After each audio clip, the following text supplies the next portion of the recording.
Time for another limited budget cooking challenge. Hang on, didn't I do one of these just last week? Well, yes I did, and it could not be described as a triumph. So today I'm going to make another attempt with the same rules and parameters.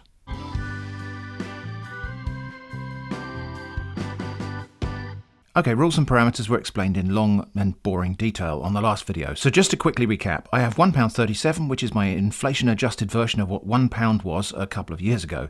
I have to make 3 different meals. The usual things are permitted as standard: water, kitchen facilities and power, transport, shoes, clothes, oxygen.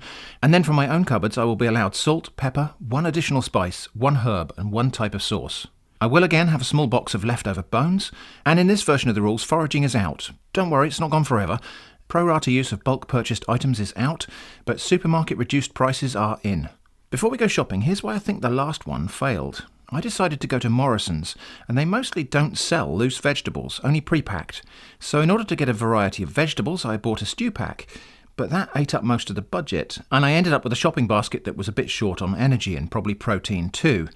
It also didn't help that I'm not a regular at Morrison's, so the hidden bargains, such as they might be, didn't jump out at me as obvious. Now I do think there might be a way to wangle it at Morrison's by looking at other things instead of fresh vegetables. So I might do another do-over of these rules again, at Morrison's again. But the choice of venue wasn't part of the rules, so maybe I'll also try this challenge again at Lidl. Anyway, for today, let's go shopping at Tesco.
haul.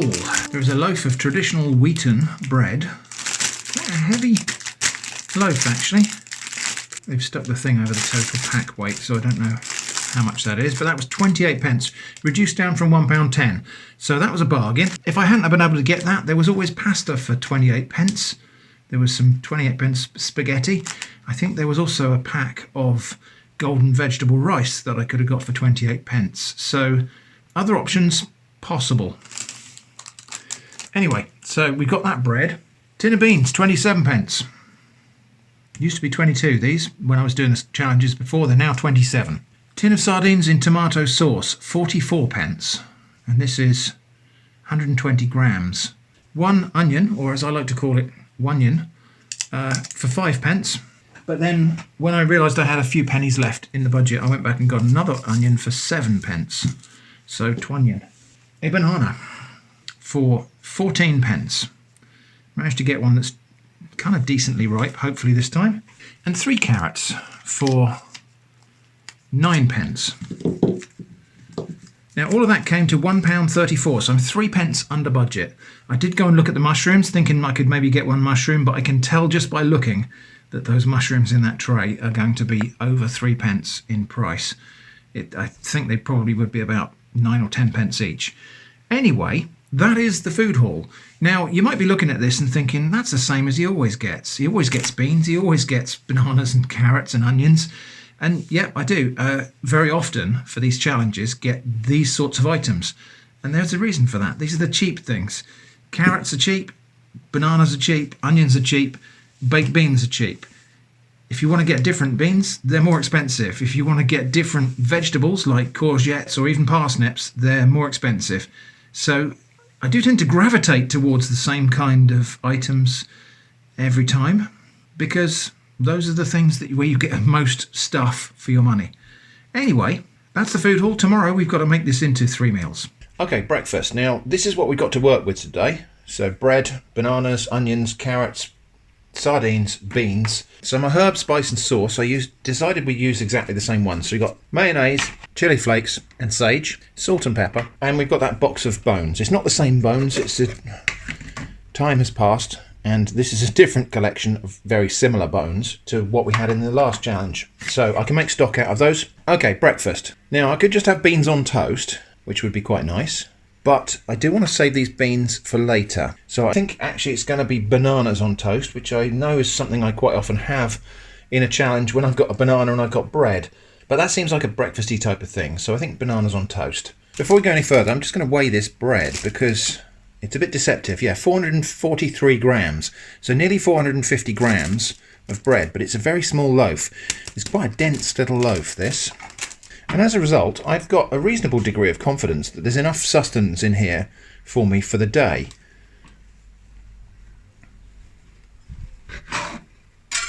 Yes, you can see it's it's not what you'd call a open crumb type of bread. It's quite dense. So I'm going to cut centimetre slices.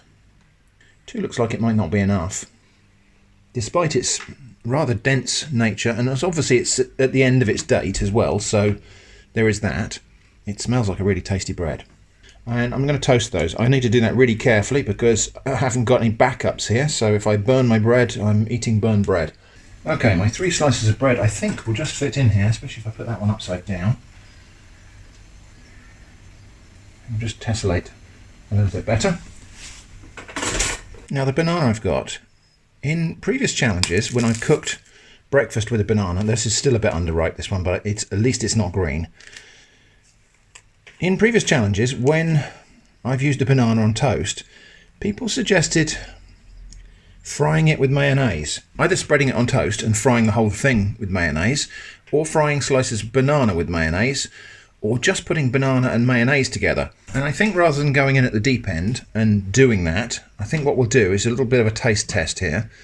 And I'm just going to taste a little bit of banana with a little bit of mayonnaise. It's going to be messy. So I'm just going to taste a bit of banana and mayonnaise and see how weird that is.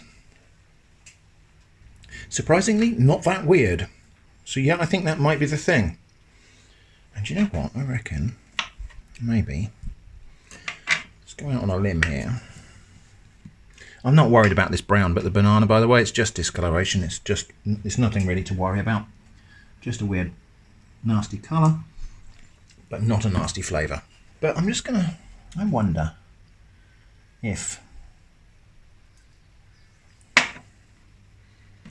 banana and mayo and chili flakes. Weirder, but nice. So thank you to the people who suggested that in previous videos. You were right. Banana and mayo is nice. Okay, so what I'm going to do here, I'm going to kind of dice up this banana.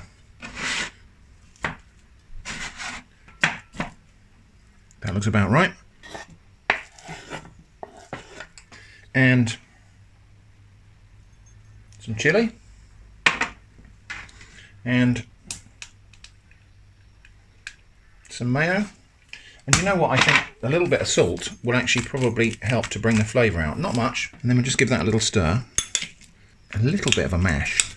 It's weird how the banana and the mayo have kind of combined to make a really interesting, gooey, stringy mess. Looks a little bit like natto in the way that it's gone stringy and gloopy there. Never mind. Right. Little taste now. More chili. A little bit more salt. And doubled it with a spoon because I'm the only one eating it. Right, well, that's ready to go on the toast. Let's have a look at the toast. Now, that might not look like it's very toasted, but it is crisp, and I'm just fearful that if I take it any further than this, it's going to turn into kind of rusks. So that's going to be good enough. Really doesn't want to stick to the toast as much as I thought it would. Okay, well, that's breakfast. Let's go and give it a taste. Right then. Bananas, mayo, chili, and a little bit of salt on wheaten bread toast. That really is quite surprisingly good. It would be nicer with a bit of sugar. This bread's really good. This bread is really nice. It's quite sweet. It's almost like a kind of bread version of digestive biscuits, or graham crackers if you like. And even though mayonnaise is not a dairy product, it does give it a kind of milky, creamy flavour. Okay, that was undoubtedly a weird breakfast, but that was really tasty. That all just came together really rather nicely. Okay, now for lunch, I want something that combines the best bits of beans on toast and sardines on toast. So I think what I'm going to do, rather than just make it slices of bread, because that's what we had for breakfast, I'm going to try something else. Now, I'm thinking about which bits of bread I want to keep, so I'm going to have the crusts here. We'll have about that much of the bread, 3 rather more generous slices than breakfast. I'll save this bit of bread for dinner. And I'm going to make something a bit like sage and onion stuffing, I think, and have it spread out on a tray and bake it. That's the theory. Now, as before, all of my trimmings of onions are going to go in the stock pan. It's for making stock, because I think this evening it's going to be soup or a stew or something like that. Onion skins in moderate quantities, quite useful in a stock. I did make the mistake of putting a lot of onion skins in a stock once. It was on one of these challenges and the stock came out really bitter, but 1 or 2 onion skins in a stock, well, it gives it a nice colour for one thing, but also it does add a little bit of depth of flavour. Bread and onions and some other stuff is going to go in the food processor. A nice generous shake of sage. So that's the bread and onions reduced to kind of fine crumbs. So I think to bind it, I'm going to put some beans in. So this is kind of beans in toast. I just think it's interesting to see how much sauce there is in these cans. This is one of these kind of shrinkflation things where they get you. You'll find that actually as these beans go up in price, and as beans get more expensive, you probably often also find there's more sauce and less beans in the can. Anyway, I want the beans, not the sauce, out of here. So I'm just going to kind of carefully drain them. I'm going to put maybe 2 spoons of beans into my mixture, but not too much of the sauce. And I think maybe a squirt of mayo in there will also help to bind that and give it a bit of moisture. All right. So that is now a mixture that kind of sticks together. I'm going to spread it out on a tray. So this mixture, which is basically sage and onion stuffing with baked beans and mayonnaise mixed in, I'm going to try and bring it together. And I do want this to kind of bind together. So I am going to flatten it. So I'm going to flatten that down between 2 sheets of greaseproof paper.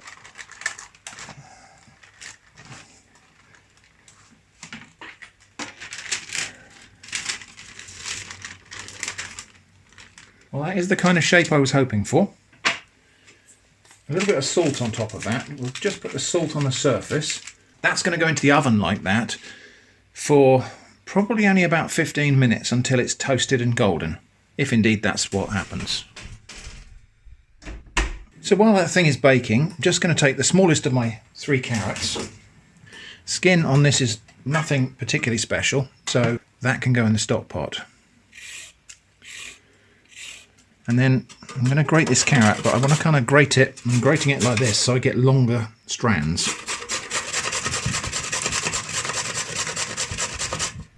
Stop there so we don't end up with any bits of finger in there. We're going to have a little bit of my other onion. Not very much, because I want to save the rest of that for later. And again, onion skin in the stock pot. And I'm going to shred this really finely.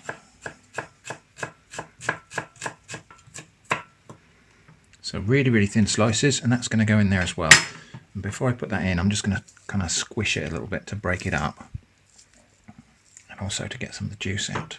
Chili flakes. Fortunately, I have another jar. So a few more chili flakes, I think. Salt. Mayo. And so what we're making here, obviously if this had cabbage in it, it would be coleslaw, but it's carrot slaw. Not too much mayo, that's probably enough, I think, just to dress it. So just a little carrot and onion salad. I'll have a taste of that now. It's quite nice. So this weird stuffing, maybe bread thing, has had about 10 minutes. You can see there's quite a lot of steam coming off of here. That's moisture from the onions and from the mayonnaise, I suppose, and maybe the beans. So I think what I'm going to do now is, just to help this along, because it's a bit too soft really still, I'm going to cut this into 6.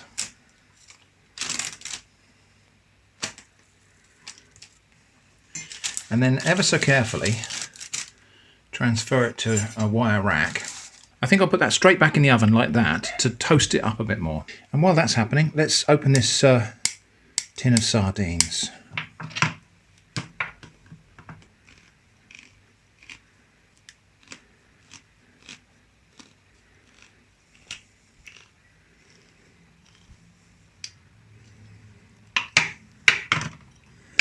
It's very thoughtful of them to add a little handle there to lift that lid out. Okay, I'm not going to waste any of this. So it looks like we've got 2 quite large sardine fillets in there, probably actually more like pilchards. Okay, so these have now had, really hot rack. Okay, so these have now had a total of about 20 minutes in the oven, and they are firmed up. I wouldn't call them crisp, they're still a little bit bendy. I think probably if I cook them slower and lower, they would crisp up like crackers. I'm not sure that's exactly what I want anyway though, so I'm just going to let them stand here for a little bit. They've got lovely toasty edges, they're fully cooked. I'm quite happy they're a little bit on the soft side because I want to eat this with a knife and fork like beans on toast. So just let those stand for a bit, then we'll put this together. So we'll have a few of these pieces of this stuff. I might not have them all actually for this meal because I think there might be enough. I can always have the others and dunk them in things. These sardines, they're very soft, so I'm just going to break them up over the top here.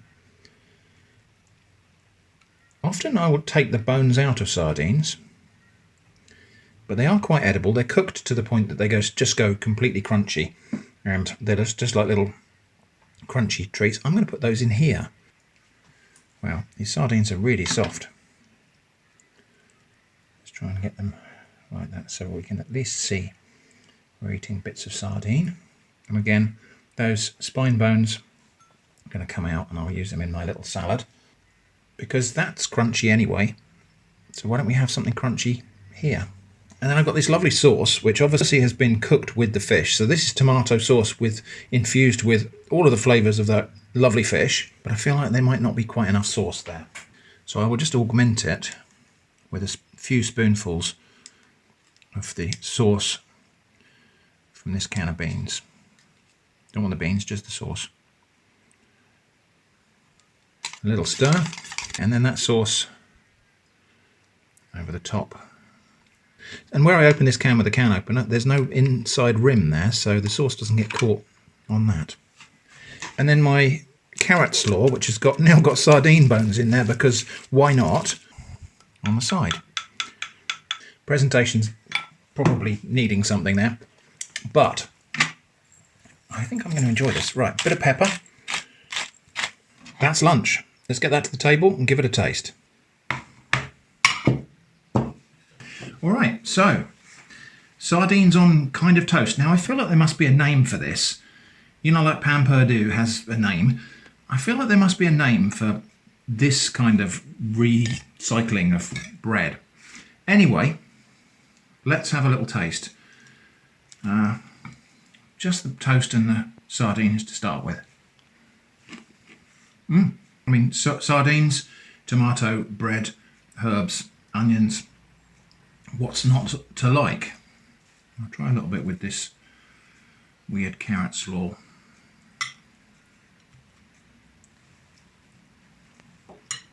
That's really nice. That little kick of chilli that's in that salad, just really nice little background edge for it.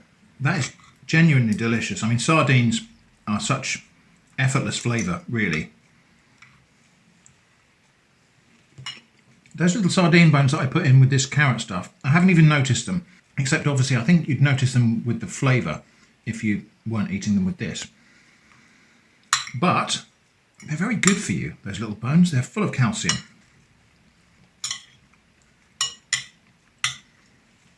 That was a really satisfying lunch. Delicious, packed with aroma and flavour. This bread is interesting. These crackers, or whatever you want to call them. Almost nice enough to eat on its own. It's just about resilient enough to use for wiping out that last bit of sauce. So there we go, that was lunch. Satisfying and delicious. I'm really happy with that. So a little bit of prep in readiness for dinner this evening.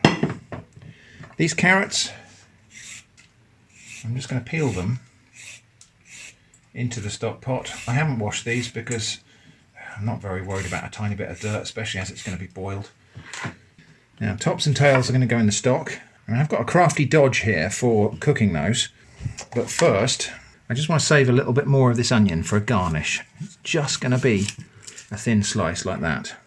In fact, I might try and keep that in one piece. I wonder if I can. Together with about that much grated carrot. It's just for garnish on my soup or whatever I'm making later. So that's just going to go in that box too. So that's going to go in the fridge until I've cooked the meal. Now in the stock pot here, I've got these bones. These are thawed out now.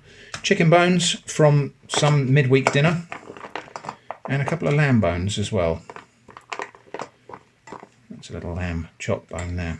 I'll add just enough water to cover the bones. And these carrots, I am going to eat these in the stew, but I'm going to cook them in the top of the stock pot there. Same thing with the onion.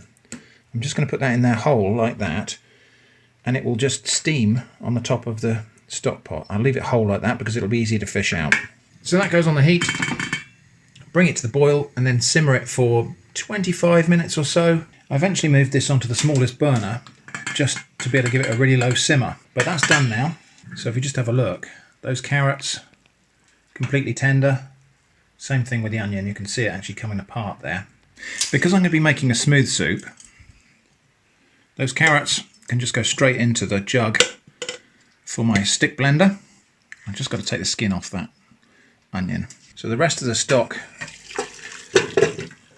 goes in there to drain. And I will just give this pan a rinse round because we're going to reuse it. Now there's not a ton of stock there, but then I'm only making one portion of soup. So to get this onion out, I'm just going to slice through one end and the top. Yeah. The rest just came off. So that's all good. And that saved me the bother of heating up another pan to cook the onion and carrot. So that can go into the blender jug as well. The rest of what's going in there is the 2/3 of a can of beans. And I'm going to be blending these beans up to make a soup. And I don't suppose that's really all that different conceptually to blending lentils to make a soup. Now that's just going to clog up the blender like that, so it needs a bit more liquid. And that liquid is going to be stock. This lovely chicken and lamb stock, I suppose. And in order not to waste whatever's left in the can there, I'll give it a little swill round like that, just to wash out the inside of that can. Right, blend that up, but before we do, it's going to have a little bit of salt. It's going to have chili flakes, because I think we're going to make spicy soup and herby croutons. Wow, how much chili flakes? About half a teaspoon. Yeah, a bit paler than I thought it would come out, actually. I thought the carrots and the beans would give it a more red colour than that. But anyway, little taste for seasoning. It's good. It does taste a lot like baked beans. It is mostly baked beans, so it would, wouldn't it? So that's going to go back into the same pan. That's just the stock pan. I just rinsed it out. Didn't need a full wash. It just needs a little rinse out. So just rinse it out with a bit more stock, because I think the soup was a bit on the thick side anyway. Okay, so that's the soup. That doesn't need any more cooking, but I will have to bring that up to temperature. But first, I've got something else to make. I've got quite a bit of bread left, actually. And do you know what? This wheaten bread's really filling. So what I'm going to do with this, I think I will cut 2 big slices. We'll keep that last slice. I might just have that for dunking in the soup. Cut these into cubes.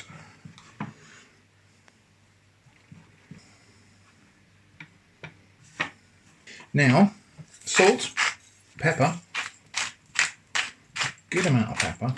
We've got chilli in the soup, so I'm not going to put any more chilli in here, but I will put some sage on these bread croutons. Garlic would be great, but we don't have garlic today. To get that to stick, and to give it a little bit of fat, to give these browning, that's about 2 tablespoons, about 1.5 tablespoons of mayonnaise there.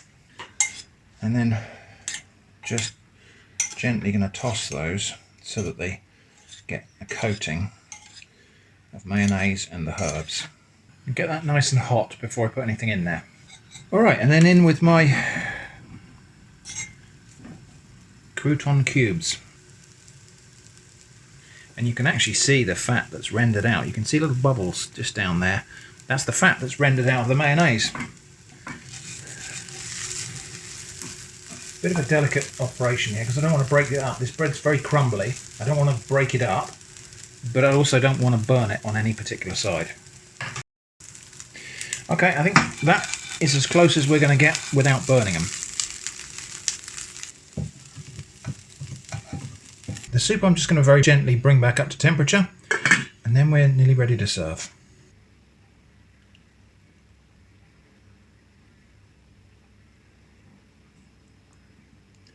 I don't think it will hurt at all, or if it does hurt, it'll hurt in a good way. To have another little sprinkle of chili flakes on there, a little slice of raw onion, a few croutons, which are interestingly both toasty and soft. Spicy baked bean and carrot soup. Let's get it to the table and give it a taste. Okay, well, the soup on its own first, I think. Good. It really does taste like baked beans, but actually, I wonder if that's only because I know what's in it. Let's try it together with one of these croutons.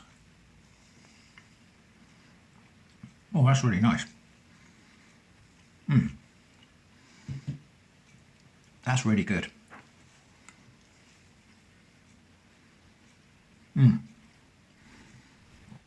And as the chili's coming through, it's turning into quite a different thing.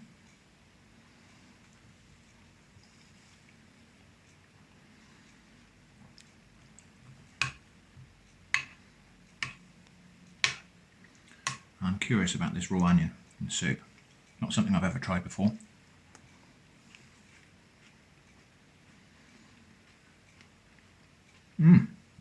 Oh yeah, that works Thinly sliced raw onion as a garnish on warm soup.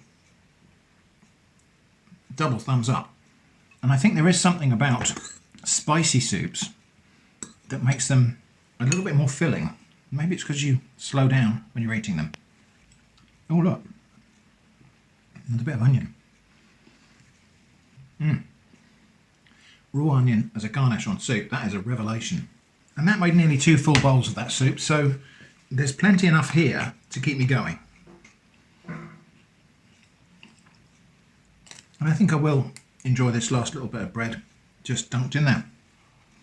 This bread's amazing. It's proper old-fashioned bread, and it's really filling. So that was dinner, and that was actually really quite delicious.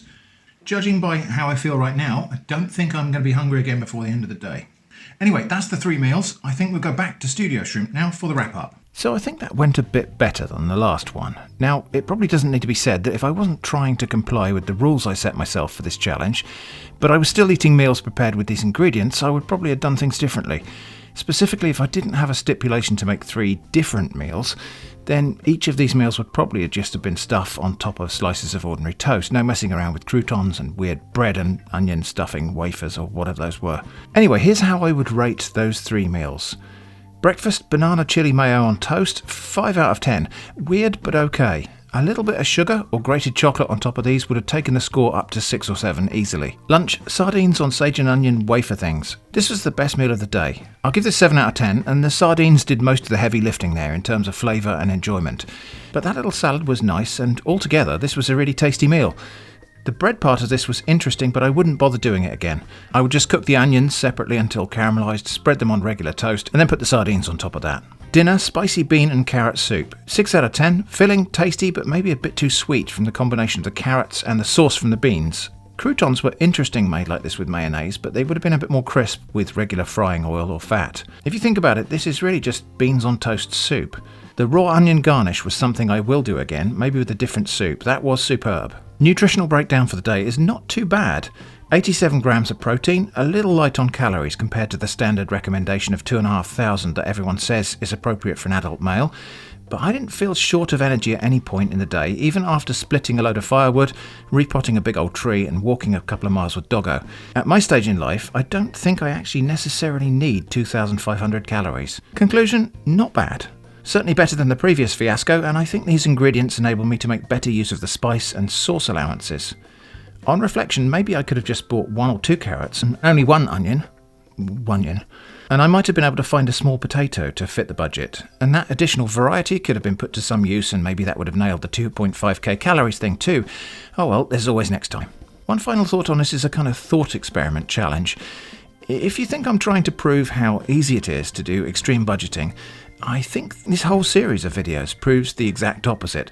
Extreme budgeting is hard. That's why it's called a challenge. Anyway, I hope this has been interesting. Don't forget to let me know what you think you might have done with these ingredients. Thanks for watching, and I hope to see you again soon.